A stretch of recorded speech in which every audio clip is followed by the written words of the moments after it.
नमस्कार, मेरा नाम है निखिल। आप देख रहे हैं न्यूज फॉर नेशन। पिछले कई दिनों से यह कयास लगाया जा रहा था कि पूर्व केंद्रीय मंत्री और बीजेपी बंगाल के कद्दावर नेता बाबुल सुप्रियो राजनीति को अलविदा कहने वाले हैं।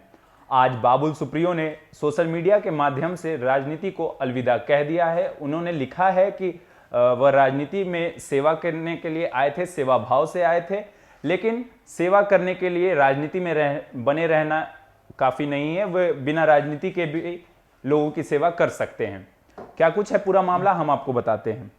पूर्व केंद्रीय मंत्री और बंगाल में बीजेपी के बड़े नेता बाबुल सुप्रियो ने राजनीति को अलविदा कह दिया है। उन्होंने सोशल मीडिया पर एक पोस्ट लिखा और वह राजनीति में सिर्फ, उनका कहना है कि वे राजनीति में सिर्फ समाज सेवा के लिए आए थे।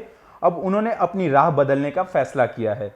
उन्होंने कहा कि लोगों की सेवा करने के लिए राजनीति में रहने की जरूरत नहीं है। वे राजनीति से अलग होकर भी उस उद्देश्य को पूरा कर सकते हैं। उनकी तरफ से इस बात पर भी जोर दिया गया कि वे हमेशा से बीजेपी के हिस्सा रहे हैं और रहेंगे। वे कहते हैं कि उनके इस फैसले में वो समझ जाएंगे। पिछले कुछ दिनों से बाबुल सुप्रियो की चुप्पी और बीजेपी में उनकी कम होती भूमिका पर कई तरह के सवाल उठाए जा रहे थे। अटकलें यह भी थी कि बाबुल कोई बड़ा फैसला ले सकते हैं। अब अपनी सोशल मीडिया पोस्ट के जरिए उन तमाम विवादों पर बाबुल सुप्रियो ने विस्तार से बात कही है।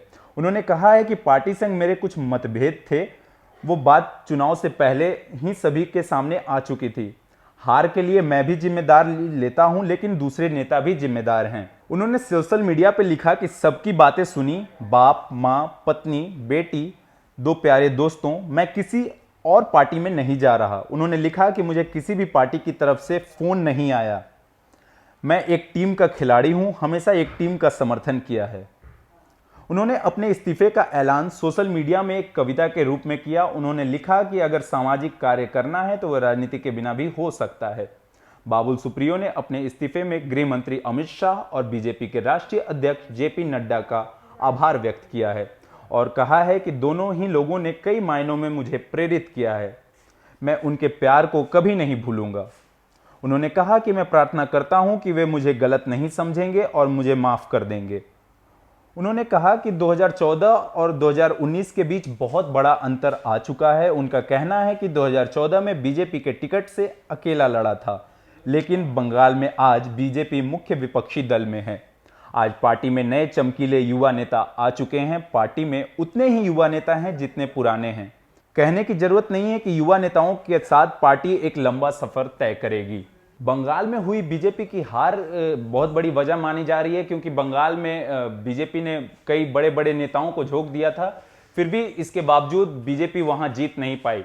बाबुल सुप्रियो एक बहुत बड़ा चेहरा थे बंगाल के, बीजेपी बंगाल के लिए, लेकिन यह माना जा रहा है कि कहीं ना कहीं बाबुल सुप्रियो बंगाल में हुई हार के जिम्मेदार हैं, जिसकी जिम्मेवारी बाबुल सुप्रियो ने लिया है और कहा कि हाँ, मैं हार का जिम्मेवार हूं, लेकिन मेरे साथ साथ कई और बड़े नेता भी जिम्मेदार हैं। और भी अपडेट्स देंगे, बने रहिए न्यूज़ फॉर नेशन के साथ। धन्यवाद।